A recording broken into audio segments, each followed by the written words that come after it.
patología respiratoria, o sea, de todas las consultas, hasta 10% son por patología pleural. Nueva consulta, ¿no? Y expresa la presencia de patologías que pueden ser locales o sistémicas, o sea, hay lesiones sistémicas que pueden manifestarse. La pleura microscópica es una fina capa, de células mesoteliales que tienen tejido conectivo subpleural, mesotelial, una delgada superficie elástica, un tejido conectivo muy fino, y fibras líneas fibrolásticas profundas que hacen todo el soporte.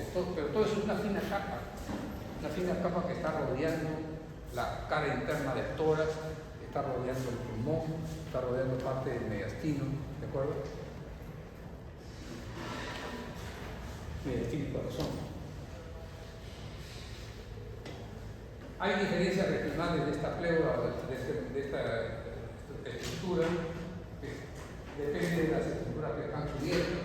La pleura visceral es la que está adosada por ejemplo, al pulmón, generalmente es muy delgada, mientras que la pleura parietal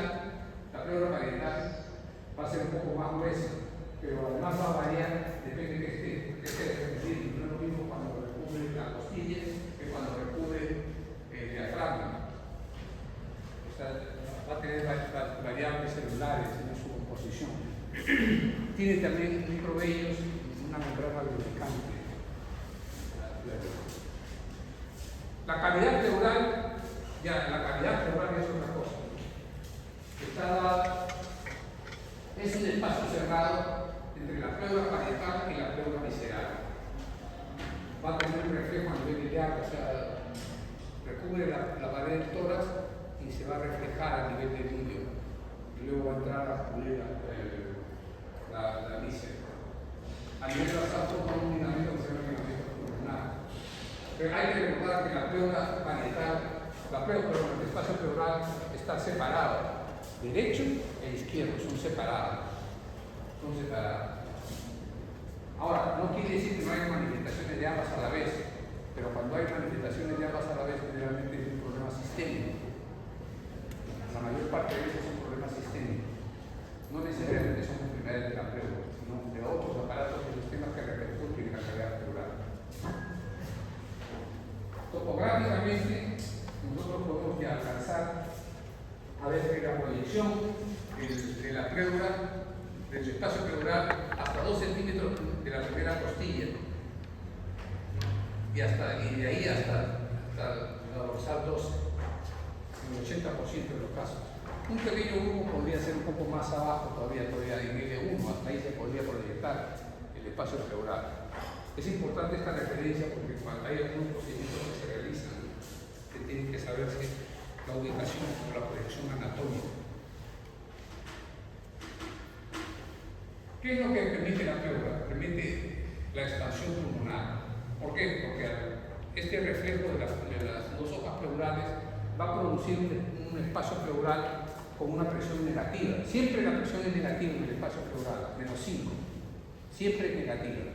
Esa presión pleural negativa mantiene semi-insuflado el pulmón. Facilita que con pequeños esfuerzos el pulmón se expanda. Y al expandirse se deslizan las dos hojas pleurales entre sí. Este deslizamiento más el líquido que lo conforma, es un deslizamiento suave, sin producir molestias, no me produce dolor.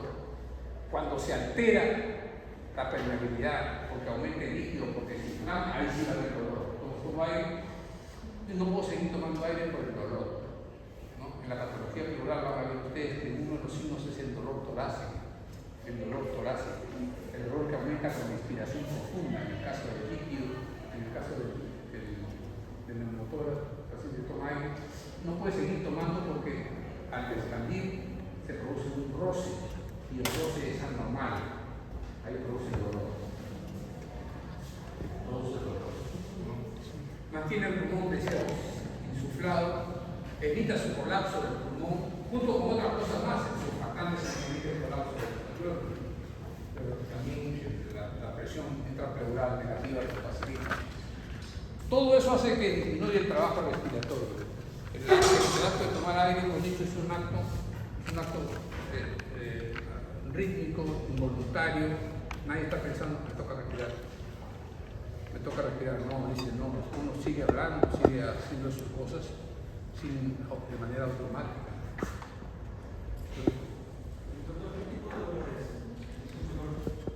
Dolor tipo punzada, agudo, generalmente agudo, un dolor agudo. Tomo aire, no puedo seguir tomando porque es agudo.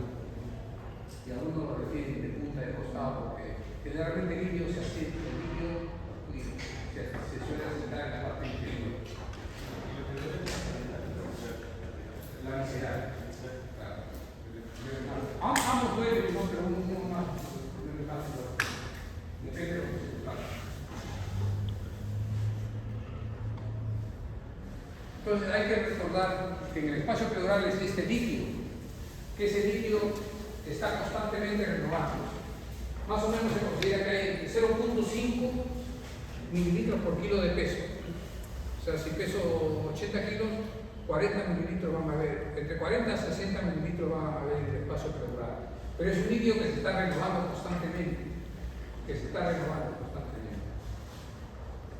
O sea, en el espacio pleural voy a tener estos parámetros. Pleura parietal, pleura visceral. Pleura parietal, pleura visceral. El líquido viene de la pleura parietal, ingresa al espacio pleural. De la pleura, del espacio pleural, pasa a la pleura visceral. Pero si se dan cuenta, el vector es más grande acá que acá. Eso quiere decir que se bombea más líquido de lo que se drena. Si eso pasara, quiere decir que yo estaría inundado de líquido porque tengo 70 años. ¿No? Porque han pasado tantos años que existe el drenaje supletorio. El drenaje es así. La presión hidrostática es mayor que la presión oncótica. La presión oncótica está dada básicamente por la albúmina, por la proteína. Como este es dependiente de la circulación mayor, la presión hidrostática suele ser mayor. Entonces, por diferencia de presión, por gradiente de presión, se bombea líquido de la pleura parietal al espacio pleural. ¿Sí? Mientras que acá la pleura visceral, dependiente de la circulación menor, la presión hidrostática es menor que la presión oncótica. Por lo tanto, el vector es de salida. Pero estas membranas son semipermeables. Permiten que pasen volúmenes, pero no permiten que pasen moléculas muy grandes, selectivamente. Entonces, en condiciones normales, yo estoy todos los días renovando mi líquido pleural. Y la composición del líquido tiene características especiales.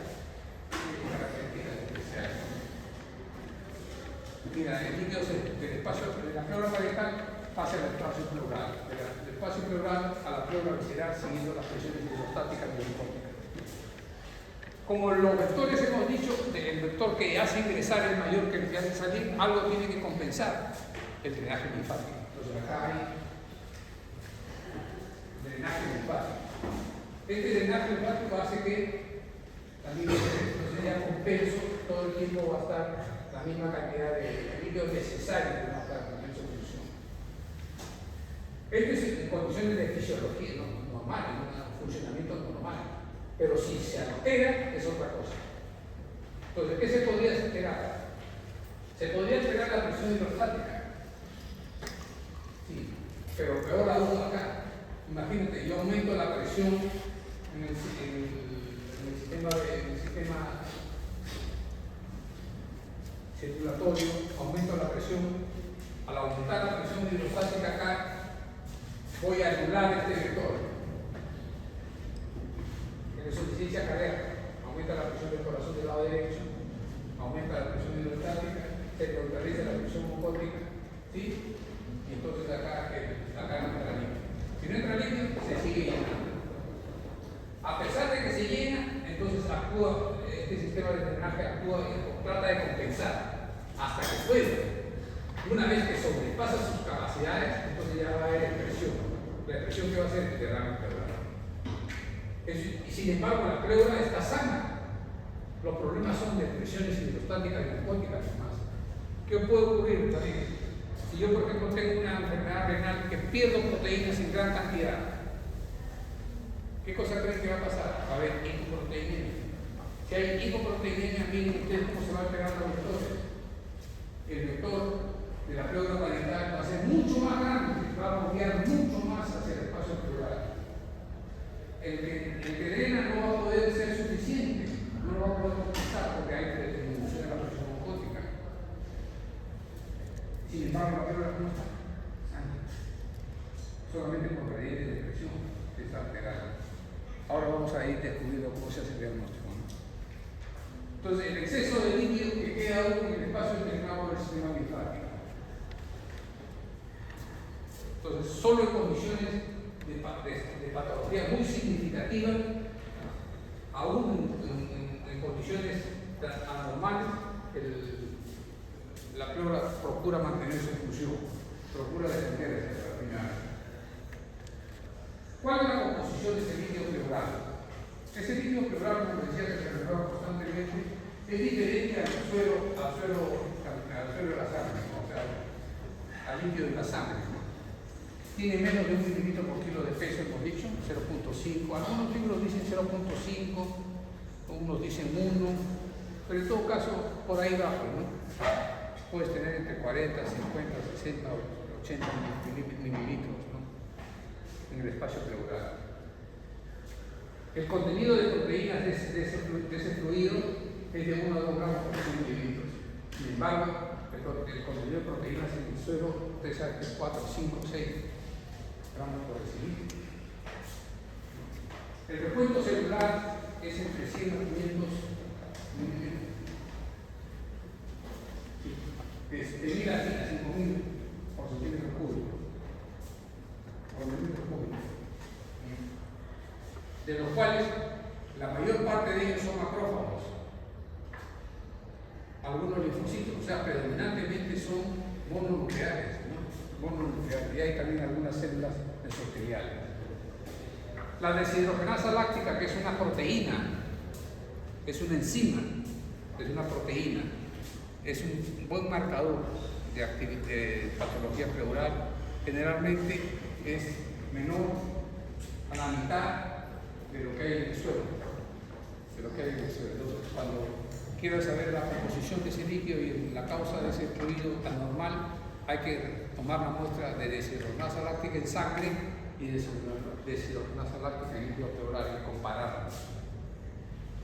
La glucosa, generalmente su valor es similar al del plasma, porque la glucosa es una molécula mucho más pequeña, pasa del fondo más fácilmente. Y puede ver hasta 4.500 células por mililitro de líquido. La mayoría del líquido formado, incluso patológicamente, va a ser reabsorbido sin intervención, o sea, por los propios mecanismos de compensación nomás. O sea que para que pueda expresarse ya el derrame pleural, tiene que haber habido bastante daño, más daño, porque los mecanismos de compensación tratan de defender al máximo. Vamos a ver efusiones pleurales, o sea, una forma de expresión de la patología pleural es la acumulación de líquido. La más frecuente es la forma de expresión de la patología pleural, formación de fluidos en el espacio pleural. En este caso, los líquidos transudativos, la pleura está sana. Lo que se altera son las presiones hidrostáticas y glucógicas. Vamos a ver en qué condiciones se ve eso. Por ejemplo, cuando hay presión, aumenta la presión hidrostática. No hay duda que la insuficiencia cardíaca continua. Si un paciente tiene un daño, una insuficiencia cardíaca, puede aumentar riesgo. La mayor parte de los pacientes que se descompensan hacen infusión pleural derecha, que lo pueden hacer en insuficiencia cardíaca bilateral.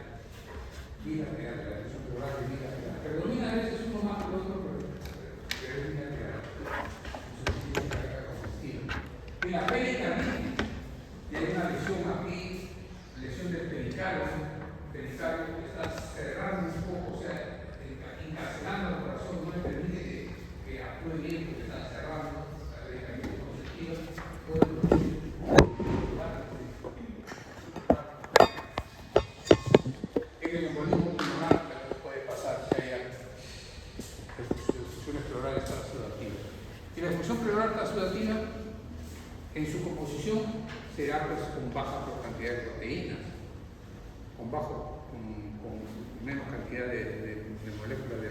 bajo peso molecular. También hay por reducción de la presión oncótica. No hay duda que el síndrome nefrótico a la cabeza, ¿no? Síndrome nefrótico, pérdida de proteínas, se pierde gran cantidad de proteínas, por más que me alimento igual estoy perdiendo, va al final en el cuerpo, en el suelo, va a haber menos cantidad de proteínas. Entonces va a favorecer que se inunde el espacio celular. En la malnutrición, bueno, ya se ve más raro, bien raro. Antes todavía yo he empezado a ver niños con kwashiorkor, con enfermedades por deficiencia de proteínas. Nuestra desnutrición es calórico-proteica, no es solamente proteica. Bien raro es que tú encuentres a alguien que tenga solo deficiencia de proteína. Nuestra gente tiene deficiencia calórico-proteica, de las dos cosas. Pero también puede producirse, hay comunicaciones transdiafragmáticas que son virtuales y se convierten en reales en condiciones patológicas. Por ejemplo, si yo tengo los que están explotando el nefro, han visto un montón de pacientes con tubos que se están haciendo diálisis peritoneal. Esos pacientes tienen que usar grandes cantidades de volumen todos los días. Todos los días tienen 4 veces al día que hacer ingresar 10, 20 litros, 30 litros de fluidos y luego drenarlos. Esa cantidad de fluidos a veces ejerce gran presión sobre el diafragma y comunicaciones que están cerradas pueden virtualmente facilitarse y pasar fluidos de la cavidad abdominal al espacio pleural y pueden hacerme derrame. Claro, eso ocurre cuando no estoy usando composiciones adecuadas, no estoy garantizando de que todo lo que entra debe salir. ¿Sí? Si yo he incluido 20 litros, tienen que salir 20 litros, pues, o muy cercanos, ¿no? Muy cercanos a ese valor. Durante la diálisis peritoneal. Urinotórax es mucho más difícil, pero hay pacientes que tienen obstrucción, gran acumulación de la vejiga que se paraliza, no hay control de las válvulas, de los esfínteres, que el paciente se llena de orina, incluso la orina se sale de la vejiga y puede llegar a... Pero es bien raro, ¿no? Ustedes tienen esa metodología. Hace la diálisis. Ahora, ¿qué pasa en los otros casos? En los exudados. El exudado ya es otra cosa. Significa que la pleura está enferma. Ya la pleura se ha alterado su permeabilidad porque se ha dañado la pleura. El daño puede ser de etiología inflamatoria pura, puede ser inflamatoria infecciosa, o puede ser neoplásica, o puede ser ya miscelánea por otras causas. Pero los grandes grupos son así. Tengo siempre que pensar, ¿será una enfermedad inflamatoria pura? ¿Será una enfermedad inflamatoria infecciosa? ¿Será una enfermedad tumoral? ¿Será una enfermedad que no puedo clasificar la prestación de la luz? Pero en todo caso que ustedes puedan siempre decir, ¿será una enfermedad inflamatoria pura? ¿Será una enfermedad para que pueda tener una disquisición? Cuando hay compromiso de la pleura, entonces va a haber drenaje, va a haber acumulación de fluidos, ¿no? ¿Y por qué se produce eso? Primero porque hay inflamación de la pleura y eventualmente se produce inflamación. Al haber inflamación, la permeabilidad se altera y facilita la entrada ya no solamente de agua, sino entran moléculas de mayor peso. Al entrar moléculas de mayor peso van a jalar agua, ¿sí? Las moléculas de gran peso jalan, no entran solas, entran con agua, entran con fluidos y jalan fluidos más bien hacia el espacio pleural.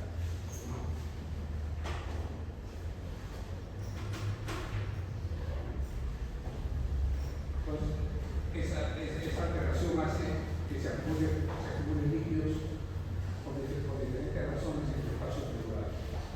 Pero la composición va a ser diferente. ¿Cuáles son los mediadores inflamatorios? Ustedes lo saben por los mecanismos de inflamación, reparación. Saben que hay varios factores que producen inflamación a nivel de la pleura, aumento de su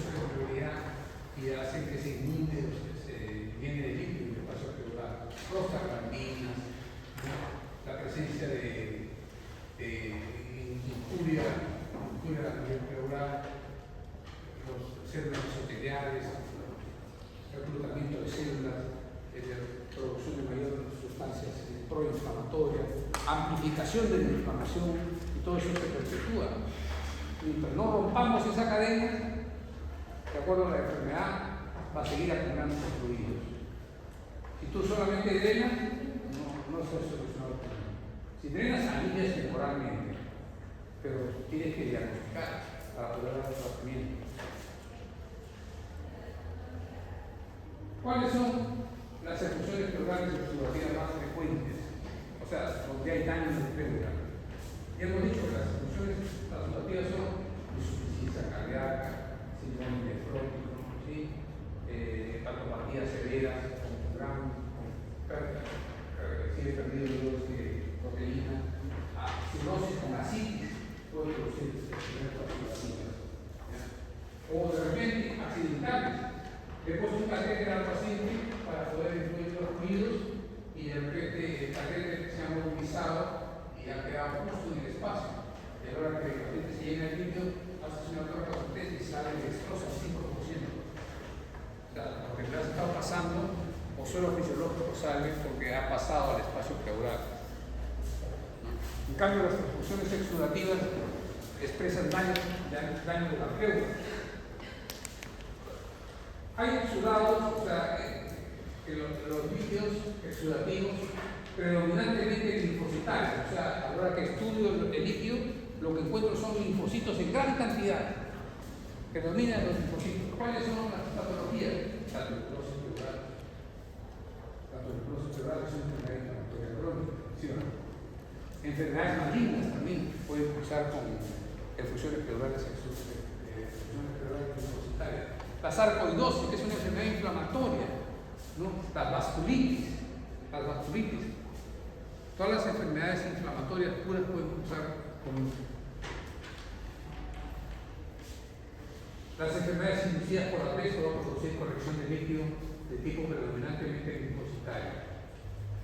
Cuando hay predominantemente efusión pleural de tipo donde las células son predominantemente neutrófilos, entonces ahí tenemos que pensar en otra cosa, en el empiema. ¿Qué cosa es el empiema? Pus en la cavidad. Pus en la cavidad pleural. Generalmente es secundario a una neumonía, una efusión paraneumónica, que luego se ha complicado, se ha avanzado la efusión y ha ascendido al pulmón y ha llegado hasta la pleura, al espacio pleural.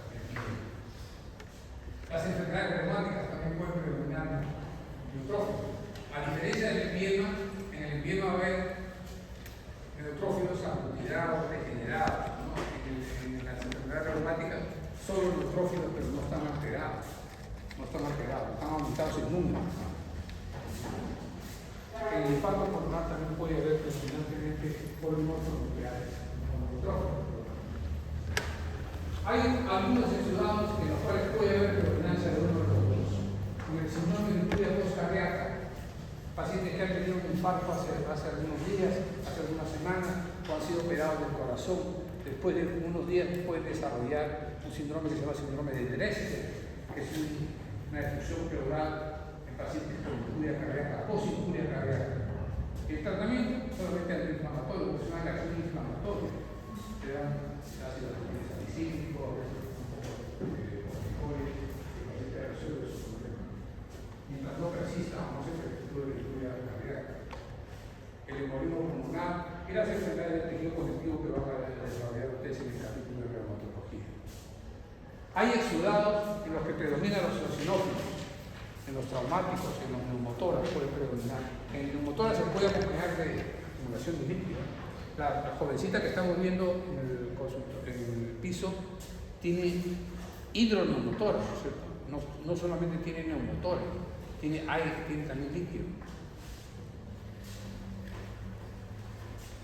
En otros lugares puede haber exudados donde predominan los hematíes, o sea, hay gran cantidad de células rojas, ¿sí? De hematíes, pero eso se puede en aquellas conexiones postraumáticas, traumatismos cerrados, traumatismos pulso penetrantes de toda la forma de producir la transfusión de sangre, o la neoplasia también puede producir, o en lumbar. de acuerdo a las características del fluido, yo tengo que proyectar hasta qué puede ser. ¿Cómo hacemos la aproximación diagnóstica para este caso? Cuando yo me enfrento a un paciente con patología pleural, lo primero que hago es obviamente revisar la historia clínica y hacer el prolijo examen físico. La historia clínica me va a permitir saber si es una enfermedad aguda o crónica que se haya agudizado, si hay comorbilidades, cómo están estas comorbilidades, porque si el paciente viene con insuficiencia cardíaca, incompletación yugular, reflujo hepato yugular, disnea paroxística nocturna, edema de miembros inferiores y tiene derrame pleural, ¿qué cosa creen que sea? Insuficiencia cardíaca, es parte de la insuficiencia cardíaca, es parte de la insuficiencia cardíaca. Pero si el paciente viene por dolor torácico y dificultad respiratoria, puede ser una tórax, un derrame pleural. Que si viene por dolor torácico y dificultad respiratoria, fiebre, tos, una pectora, ¿no? Contacto con el pelo, ¿qué cosa será? Una fiebre pleural, ¿no es cierto? O viene con tos, expectoración mucoburulenta, tos, expectoración mucoburulenta, dolor torácico, signos de condensación, crepitantes en la zona afectada, radiopacidad en la radiografía, leucocitosis, ¿qué sea? El diagnóstico es neumonía, ya ves, 20 para todos, neumonía.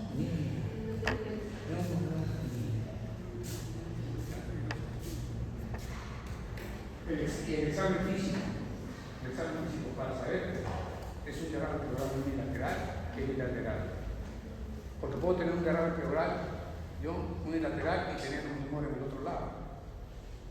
Y de repente están relacionados.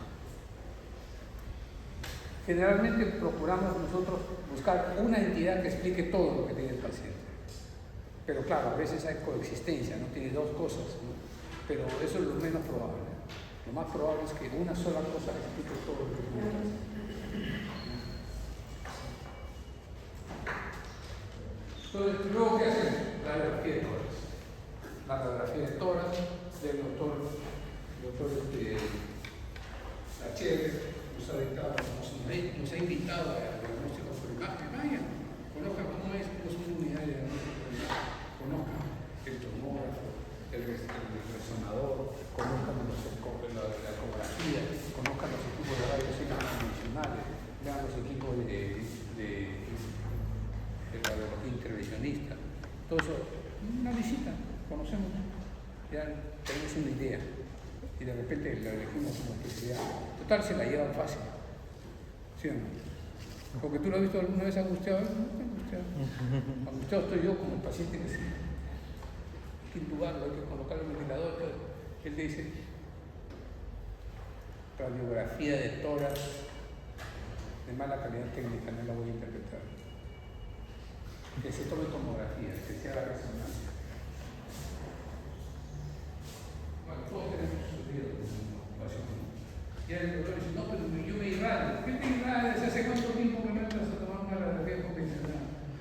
No, ya no hace tanto radiografía como antes. Antes entrábamos y hacíamos radiografía con el paciente. O sea, teníamos que ir con el mandil emplomado, entrar con el paciente, tomarle la radiografía y localizar la zona para entrar con la aguja y volver a tomar otra placa, pero es una irradiación bastante grande, ¿no?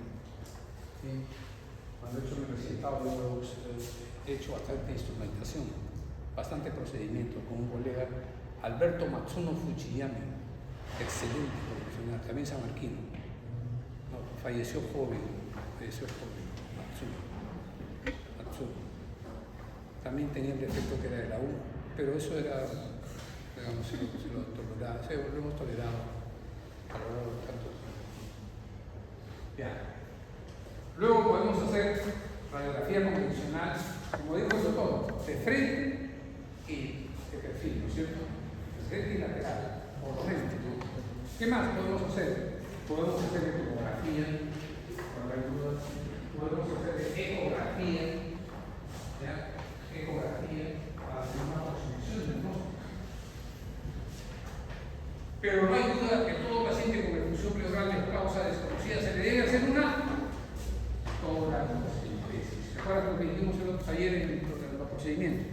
Toda effusión pleural de causa desconocida debe ser punzada. La punción te va a decir: tenía razón, tiene derrame pleural. pero además no debe ser suficiente eso.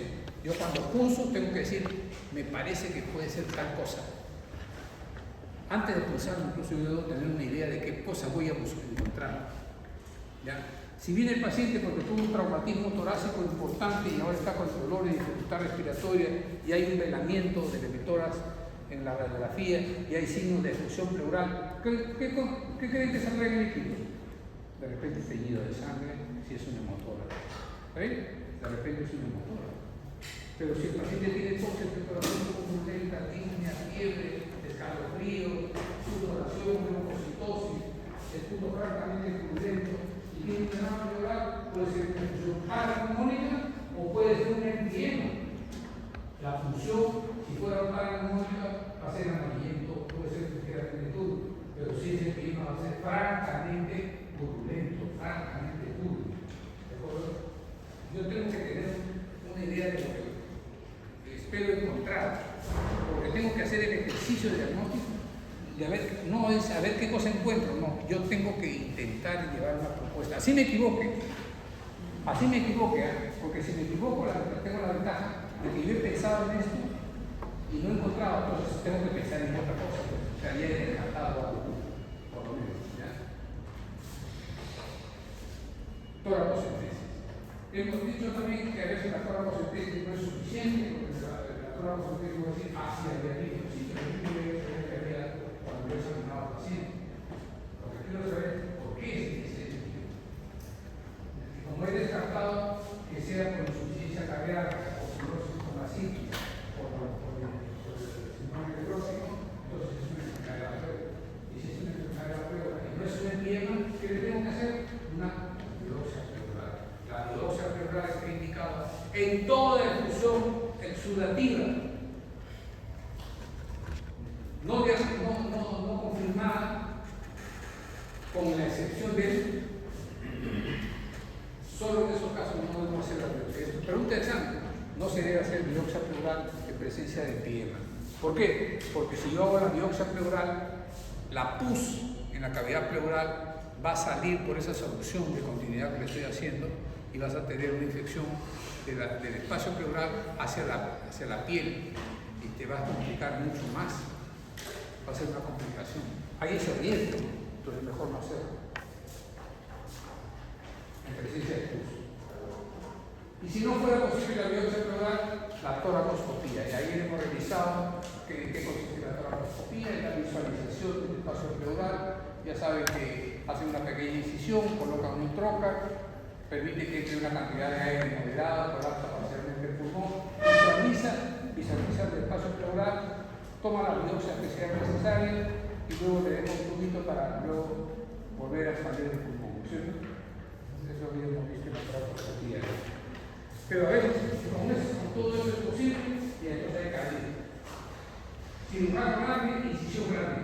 Hacemos una incisión. Bueno, cada vez no es esto decía que me pasaba. Eso decía el doctor Romaré. El doctor Romaré en el año 1975, cuando yo votaba, 76, cuando votaba en el Hospital de Mayo.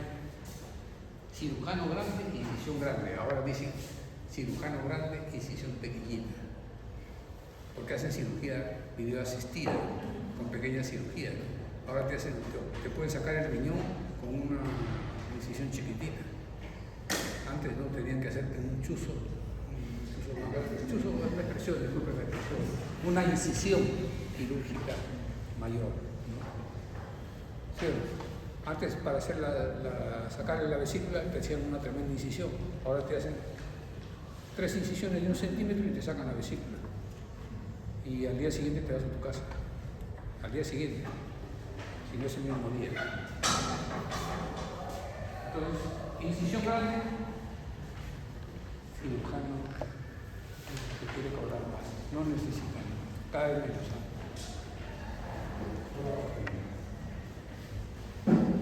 ¿Cuáles son las manifestaciones clínicas de un paciente con patología pleural? Las manifestaciones clínicas tienen una actividad en la cual hay disnea, dolor torácico y tos. Disnea, dolor torácico y tos. Disnea, dolor torácico y tos. Disnea, dolor torácico y tos. Hay otros síntomas, depende ya de la causa. Si fuera una efusión paraneumónica, fiebre, decaimiento, malestar general, expectoración, ¿no? Si fuera una TBC pleural, fiebre, tos casi sin expectoración, casi sin expectoración, antecedente epidemiológico. Si fuera una enfermedad reumática, antecedente de degeneración inflamatoria o de lupus, ¿no? Si fuera una neoplasia, bueno, ya pasé otra cosa, ¿no? De repente, un grupo etario con factores de riesgo, historia crónica, historia de mayor tipo de evolución, baja de peso de repente, grupo etario, podría sospecharse, ¿no? Hay algunos que podrían ser oligosintomáticos, o sea que son un hallazgo. Si tomaron una radiografía porque iba a postular trabajo y le encuentran una efusión pleural. Generalmente son pequeñas, ¿no? A veces es solamente la ulceración del ángulo postofrénico, o sea, se obtura el ángulo postofrénico, pero podría ser asintomática. Cuando son porque son poquitos volúmenes. La exploración física. ¿Qué no encontrar en la exploración? Depende de cómo ha hecho su serología, se ha hecho de Loaiza, no necesitan agilizar los ojos y hace diagnóstico. Efusión pleural de 350 mililitros de la derecha. No es, si son de los de mayo, va a decir efusión paraneumónica, ya hace el diagnóstico, ¿no?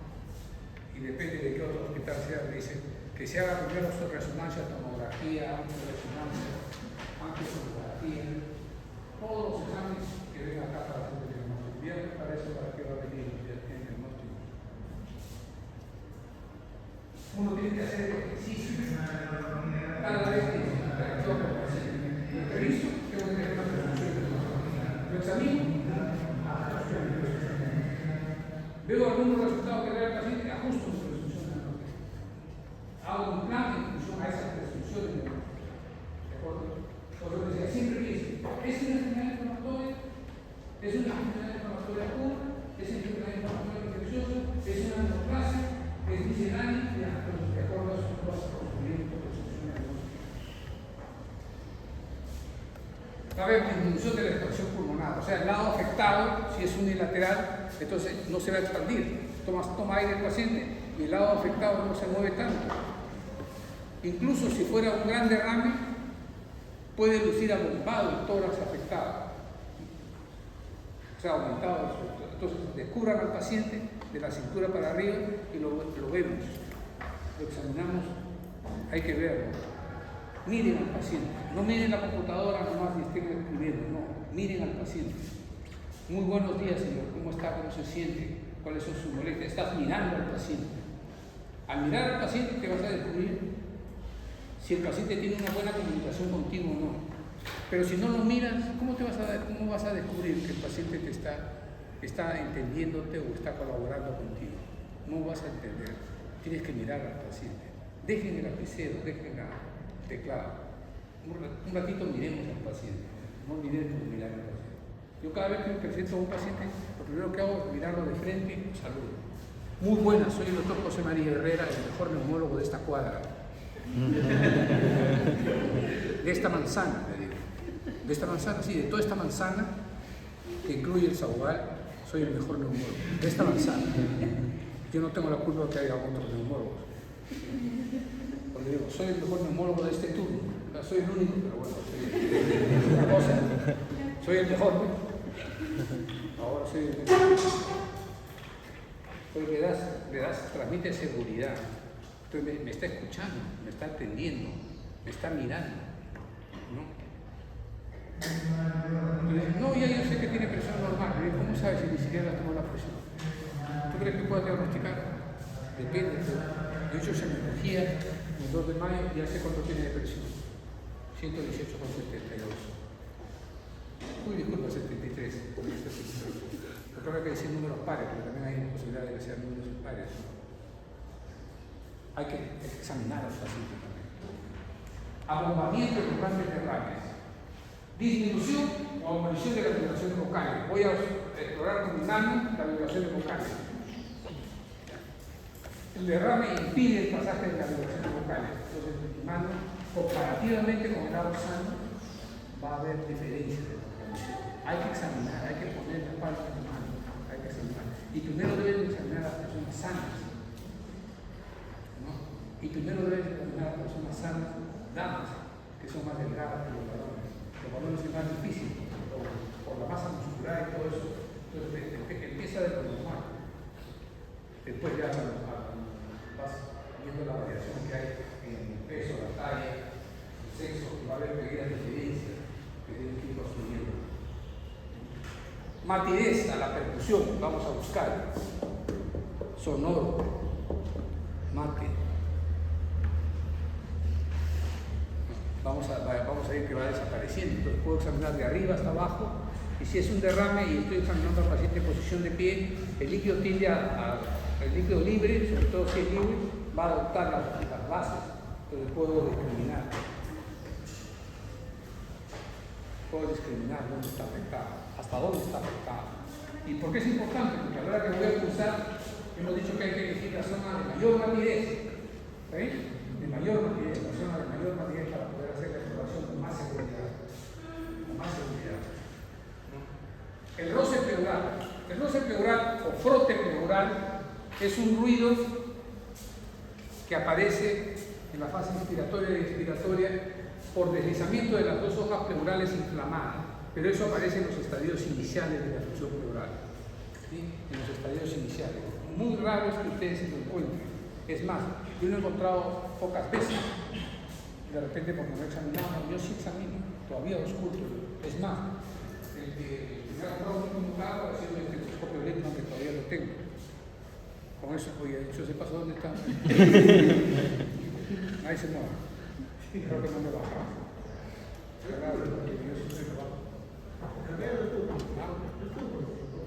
¿Cómo que no está? No.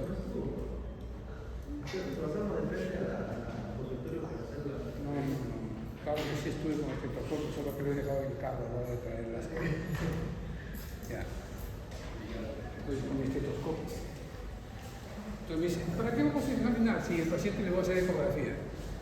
Claro, con la ecografía yo voy a determinar si hay condensación. El doctor hoy día nos mostró, ¿no? La ecografía, la efusión pleural,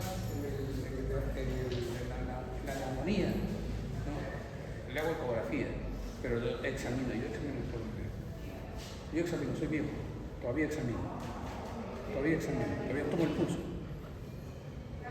tomo el pulso, tomo la presión.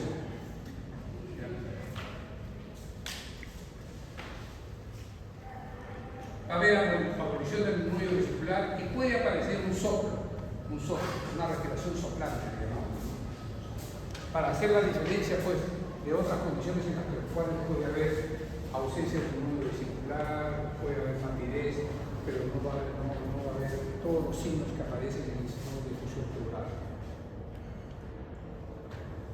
Vamos a ver imágenes, cómo se expresa como imagen en la patología pleural. La radiografía convencional, ecografía, tomografía. Miren ustedes, a veces la radiografía no es suficiente. Miren del lado derecho, la radiografía luce normal. Sin embargo, el paciente se quejaba del dolor torácico. ¿Qué hicieron? Le tomaron una radiografía en posición de público, de la placa K. Que encontraron que a la hora de echarse el niño se desplazaba hacia atrás. O sea, había una effusión subpulmonar. Ni siquiera huida, porque lo primero que se suele ver es la obturación del seno postemprénico. Pero no se veía eso. Pero a la hora de echar vimos que sí se llenaba, sí había fluido. No era mucha cantidad y era bilateral. Ahora, si se trata de un absceso pulmonar, miren ustedes, con colección de líquido. Fluido pleural y una cavidad abscedada, ¿sí? Con nivel. La radiografía lateral se ve el nivel mucho más preciso. Entonces, este líquido es un líquido que acompaña el absceso pulmonar, puede ser una effusión paraneumónica o un empiema, ¿no? Ahora vamos a revisar este proceso. A veces hay fluidos que se pueden colocar en la cesura. Hay un tumor que se llama tumor fantasma. Es una colección de fluidos que se presenta en el espacio, en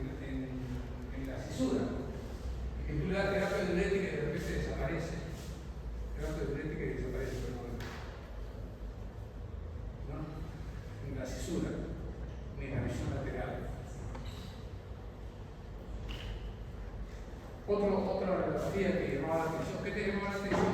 La elevación de ese diafragma derecho, ¿no? Está bien elevado. Normalmente el diafragma derecho es un poquito más alto que el izquierdo, en la gran mayoría, ¿no? Pero es un poquito, un centímetro, ¿no? Además. Pero este está muy elevado. ¿Qué es? ¿Una parálisis diafragmática? ¿Por eso está elevado? No, era un derrame. Entonces, ¿qué hicieron para confirmar? Le tomaron una radiografía, pero en el paciente echado, con los rayos así. Entonces, ¿el líquido a dónde va? Va a la parte inferior, y acá ven en el esquema, nos demuestra las señales de cómo el fluido se va eliminando ahora en la base. Entonces, no siempre es sencillo, ¿no? Cuando son derrames masivos, sí no hay problema. Miren acá, velamiento de la pleura.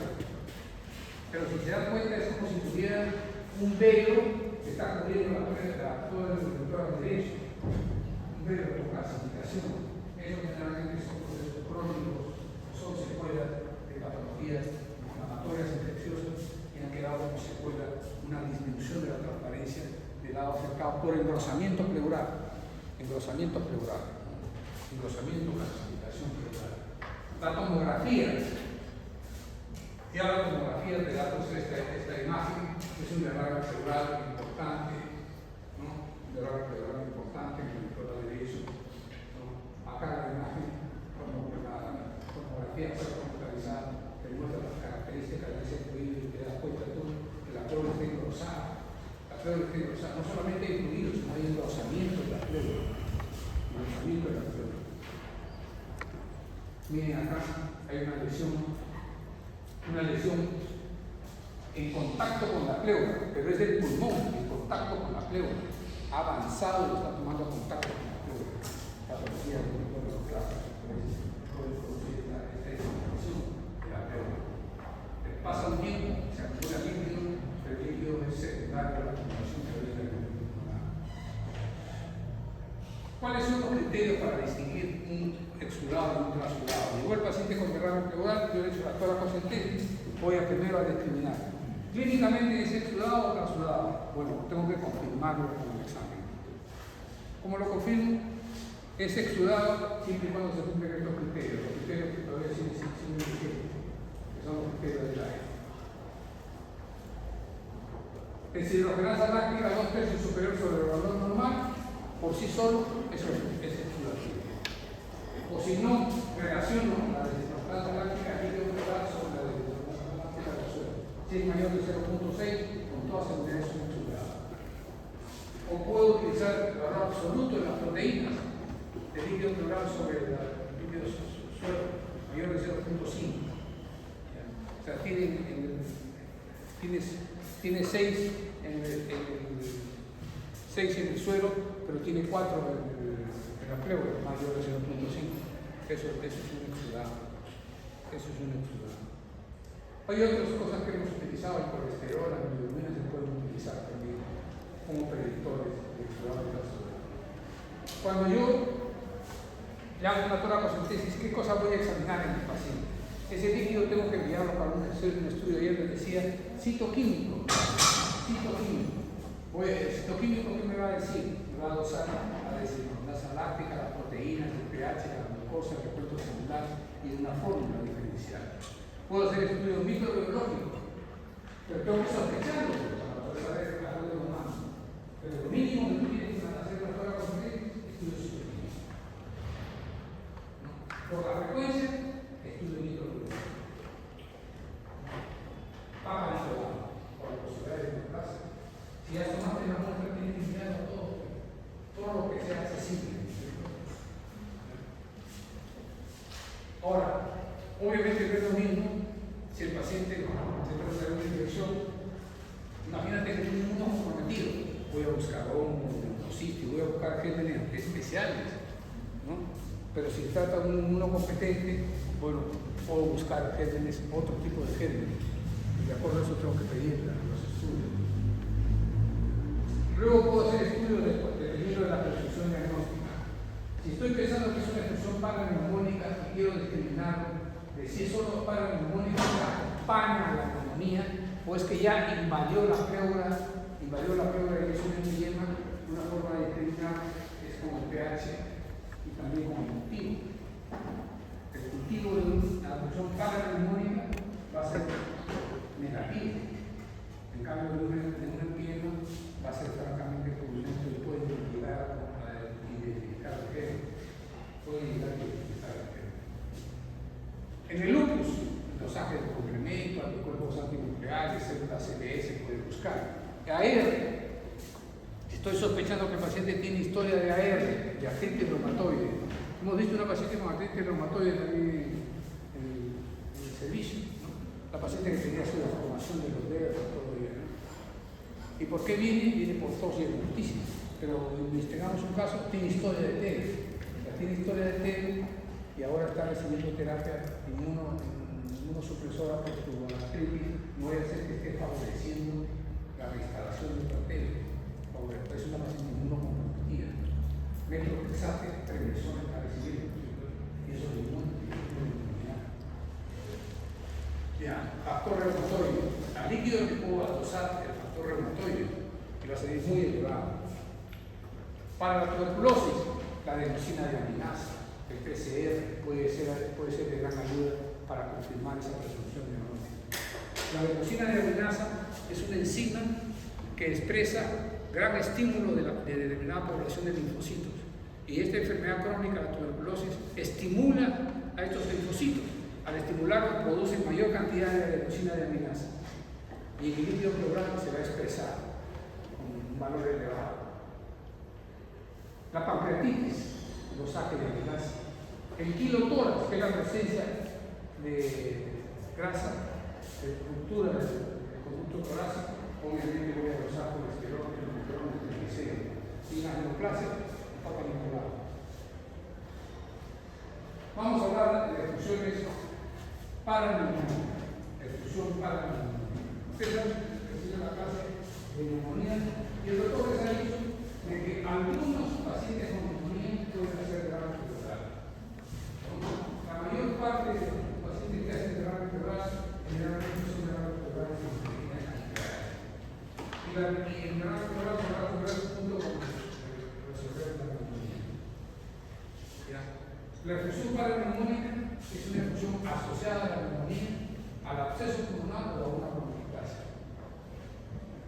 En cambio, en el empiema hay la presencia de pus en calidad. La efusión paraneumónica complicada es una efusión pleural que acompaña a la neumonía, que por su volumen y por sus dificultades para resolverse requieren de tubos. Raramente. En cambio, el empiema de todas maneras requiere ser drenado. Miren, algunos pacientes que necesitan hospitalizarse, hasta 40% de los que necesitan hospitalizarse y tienen neumonía, pueden tener una pequeña cantidad de grado, pero no necesitan intervención especial. Le da tratamiento a la neumonía, se resuelve la neumonía, se resuelve el grado. No necesitan usar. Solo vas a usar si la persona muy grande y esté produciendo dificultades respiratorias, o si a pesar del tratamiento no se resuelve la neumonía, porque de repente o has elegido mal el esquema terapéutico, pero de repente no es neumonía. Entonces púnsalo y de repente sabe que es una neoplasia. Claro, ¿cómo va a mejorar una neoplasia con antibiótico terapia? No va a mejorar. Dice, el manejo de la efusión para la neumonía. Pues se requiere radiografía de toda la frontal, lateral, ¿no? Ecografía, toda la resistencia. Ya 500 años antes de Cristo, Hipócrates decía que el empiema, que era la presencia de pus en calidad, tenía que resolverse con drenaje. Ya decía que hay que hacer drenaje, no se va a resolver, hay que drenarlo, hay que sacar la pus que hay en la fisiología. Claro, no conocía tanto la fisiología, pero sí sabía que no se drene, no se va a operar. No se va a operar. Y eso permaneció constante hasta mucho tiempo más, en el siglo XIX. La efusión paraneumónica. Si una efusión se expresa en la radiografía con menos de 1 centímetro y la glucosa es mayor de 40, claro, no se consume mucha glucosa. El pH es mayor de 7.2, ¿no? Y el grado y cultivo son negativos, solamente requieren tratamiento antibiótico. No necesitas hacer ningún drenaje especial. Solo bajo el rango de tratamiento antibiótico. Si la efusión, en cambio, tiene un pH menor de 7.2, ¿no? Pero sigue siendo mayor de 7. La deshidratación láctica es mayor de 1000, pero la glucosa sigue siendo mayor de 40, entonces hay que darle, ahí sí hay que drenarlo con toracocentesis y hay que darle antibiótico terapia. Estamos hablando de la efusión paraneumónica. Pero si la efusión pleural, el líquido que saca, tiene un pH muy bajo y es acidótico, la glucosa se está consumiendo, me dice que hay gérmenes dentro que están consumiendo la glucosa, ¿no? Y el cultivo es positivo, peor aún, el cultivo de líquido salió positivo para gérmenes. Entonces, ¿qué tenemos que hacer? Tubo de toracostomía y darle además antibiótico terapia. O sea, drenar y darle antibiótico terapia. También podría requerir toracoscopía, toracotomía y drenajes abiertos. Pero son ya los casos menos frecuentes. El empiema. Hipócrates, nuestro antecesor, no han pasado por esa época que decía, puro por Apolo médico, por Ingias y Panacea, y por todos los dioses y dioses del obispo, que me comprometo al presente juramento. El juramento hipocrático, teníamos que jurar. No jurábamos, uno solo hacía el juramento en nombre de toda la promoción. El juramento hipocrático. Ahí decía que no podía poner ningún empresario sin uterino, pero ya estaba en esa época usaba empresarios intrauterinos. O sea, ni hacer la talla musical. La talla musical hace la talla. Ya pasó de moda ese juramento hipocrático. El empiema pleural. Muchos años han pasado desde los drenajes abiertos hasta los drenajes cerrados. Antibiótico terapia. Es una entidad clínica compleja que requiere ayuda, unas altas sospechas clínicas, ayuda de laboratorio y la ayuda de la cirugía para poder manejarlo de manera adecuada. El empiema pleural está incrementándose a nivel mundial en todos los rangos de edad, especialmente en los niños y los ancianos. El empiema. El empiema es una complicación más común de la neumonía. 65.000 pacientes en Estados Unidos y en el Reino Unido aparecen, y eso incrementa el gasto en salud, porque una neumonía tiene un costo de tratamiento, pero una empiema eleva tremendamente el tratamiento, porque ya se requiere procedimientos quirúrgicos. Antes el empiema era limitado a la presencia de pus en cavidad, pero ahora simplemente tiene que haber cultivos positivos, ¿no?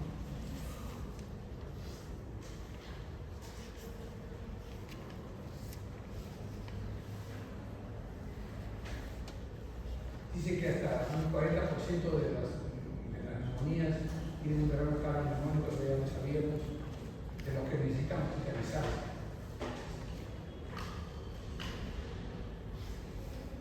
El empiema es un derrame paraneumónico que acompaña a una sudoración pleuropulmonar.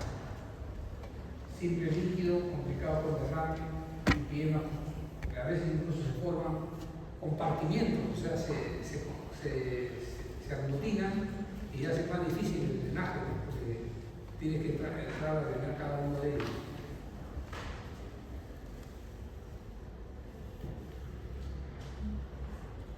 Esto es lo que pasa con el cuadro del empiema. Si no lo resolvemos, puede llegar a producir grandes secuelas. Puede perpetuar la inflamación, demorar más la resolución del cuadro, e incluso curarlo dejando muchas secuelas, porque después de la agresión, incluso el mismo organismo puede controlarlo, pero va a controlar limitando mucho, dejando muchas secuelas en el pulmón y en el desarrollo pulmonar. Por eso hay que actuar aquí. Sigue siendo el estreptococo neumonía y el estafilococo los causales. Sigue siendo el estreptococo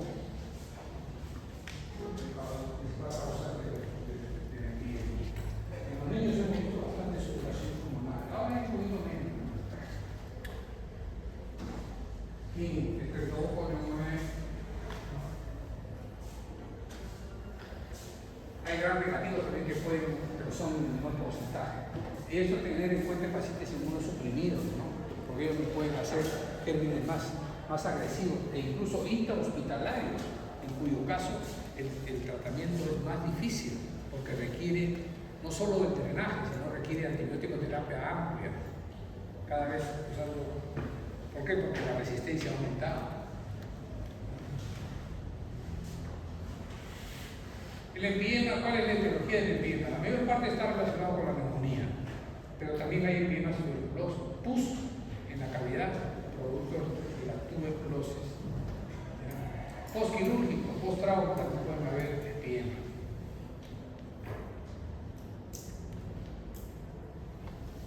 Factores que predisponen al empiema, la inmunosupresión. ¿Sí? Hay pacientes que tienen inmunosupresión primaria, inmunosupresión adquirida por medicamentos, ¿no? Por medicamentos que están recibiendo. O sea, pacientes trasplantados, tenemos que darle inmunosupresión para que no rechacen. Y eso favorece la presentación de sobreinfecciones.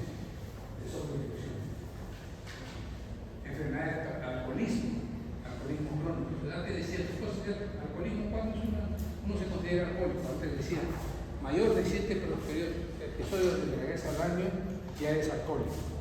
Yo decía, no puede ser, que la semana de San Fernando dura 7 días, o sea que ya de todas maneras soy alcohólico, fuera de mi cumpleaños, el cumpleaños de la novia, sí, el cumpleaños del padre, el cumpleaños de la madre, ya me pasé de los 7. No, el alcoholismo no es eso, no es episodio de embriaguez. El alcoholismo se puede definir sobre el impacto que tiene tomar sobre tu vida de relación. Tienes problemas en el trabajo porque tomas, tienes problemas en la vida de pareja porque tomas, tienes problemas con la familia porque tomas. No puedes parar de tomar otra forma de medir el alcoholismo. ¿Sí? Ya felizmente ustedes toman pues menos. Antes tomábamos guinda de guaura, ron, no, en cambio ahora tú tomas vodka, naranja, ron más, y chapita, lo que no había palmazo. El poco, neoplasias, factores de riesgo, factores predisponentes.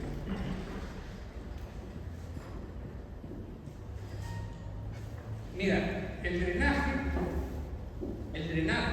y la antibiótico terapia simultáneamente deben resolver el problema en el empiema. Ya hemos dicho que la infección paraneumónica se resuelve con una buena cobertura antibiótica, la mayor parte, pero cuando hay empiema es otra cosa, hay que drenar. Luego, si el empiema tiene marcadores de gran acidez, pH muy bajo, hay que drenar. Si no lo drenan, no se va a resolver. Diagnóstico, yo tengo fiebre más de 7 días, aparición de derrame clínico radiológico, persistencia de derrame después de 7 días de tratamiento, un foco de infección localizado, dolor de punta de costado, tos irritativa, tos productiva, puede haber también fiebre, escalofrío, taquicardia, falta de apetito, deshidratación, oliguria. O sea, estamos hablando de afectación sistémica importante. Los signos del goce pleural hemos dicho que solo aparecen en los estadios iniciales. La mayor parte de veces que tú vas a ver es que el pulmón no se expande adecuadamente en las bases, que el volumen vesicular está disminuido, que hay validez en las bases, que las vibraciones vocales están disminuidas. Todos los signos de función pleural. ¿Qué debo hacer? Tomo las muestras, tengo que enviarlas al cultivo, hacer el análisis físico-químico de la muestra, ¿no?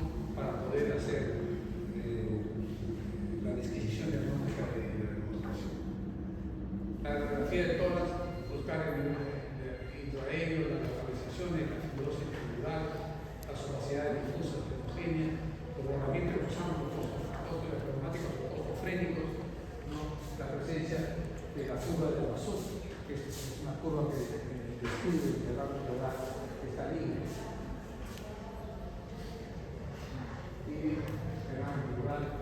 El rango pleural ocular, miren ustedes, los errores se están organizando, se están localizando. Un paciente con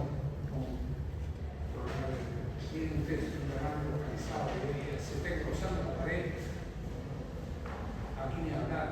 El derrame tiene una pared gruesa. Tiene una cavidad y un derrame contralateral. ¿Sí? Una cavidad de paredes gruesas y acá un derrame lobulado. Recuerden que estos exámenes se realizan con el paciente en decúbito. Normalmente, si fuera el líquido libre, estaría desplazándose. En cambio, acá se queda donde está, porque está encarcelado, está cerrado. La ecografía es un método relativamente reciente. Cuando yo hice recientado, no había ecografía. No existía la tomografía cuando hice recientado. No existía la resonancia, ¿no? ¿Qué sería resonancia? Había la tomografía lineal, llamada. Muy limitada en su interpretación. Había la radiografía convencional, con eso hemos aprendido nosotros. No existía la ecografía. Ahora ustedes tienen ecografía, resonancia, tomografía, ampliotomografía, resonancia, tomografía de emisión de neutrones, un montón de cosas que antes no teníamos. Teníamos un microscopio, teníamos una reproducción. Teníamos lo cual está bien, claro. ¿No? Me va a guiar para, primero me va a decir sí, lo que yo encuentro es condensación o derrame. ¿Está bien? Condensación o derrame. Y me va a decir, el derrame está a 7 centímetros de la pared del tórax. Entonces, ¿cuánto tengo que entrar? 7 centímetros, ¿no? O 7 centímetros y medio, para poder llegar al líquido, al espacio pleural donde esté el líquido. Me puede guiar para las toracocentesis. Bueno, cuando son derrames así, líquidos así, eso no es necesario. Voy a analizar el líquido pleural. Ya saben, si se consume mucha glucosa, pensar en el piema. Si se consume moderadamente glucosa, hay que pensar en el Si no se consume glucosa, hay que pensar en que es una infusión parametabólica, o no hay gérmenes ahí, o la infusión de otra naturaleza, pero no consume glucosa. No consume glucosa. Vamos a terminar ahí. La toracocentesis, ya vimos qué procedimiento que consiste. Este es para colocar un tubo, mira todo lo que se prepara, todo lo necesario para tomar. Si el líquido pleural hay pus franca, hay bacterias en la división del grande líquido pleural, la glucosa está baja, la glucosa láctica es muy alta, hay que poner un tubo. No se va a resolver ese problema. Hay que dejarlo.